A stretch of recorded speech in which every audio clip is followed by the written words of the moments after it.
Nilesh घाळवा passport प्रकरणासंदर्भात चौकशी करण्यासाठी कोथरूड पोलिसांची एक टीम अहिल्यानगर शहरामध्ये दाखल झाली। या टीमनं पासपोर्टवर असलेल्या पत्त्यावर जाऊन स्वतः पाहणी केली। कोतवाली पोलीस ठाण्याच्या पोलीस कर्मचाऱ्यांनी त्यांना संबंधित पासपोर्टवर उल्लेख असलेली सर्व ठिकाणं दाखवलेली आहेत।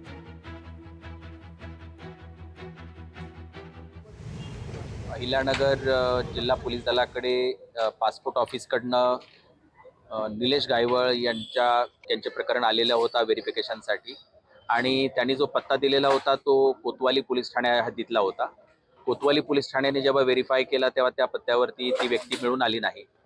त्यामुळे तत्कालीन जे पोलीस अधीक्षक आहेत अहिल्यानगरचे त्यांनी पासपोर्ट कार्यालयाला कळवला होता की नॉट अवेलेबल, म्हणजे हा प्रतिकूल शेरा दिलेला होता की या पत्त्यावरती ही व्यक्ती राहत नाही।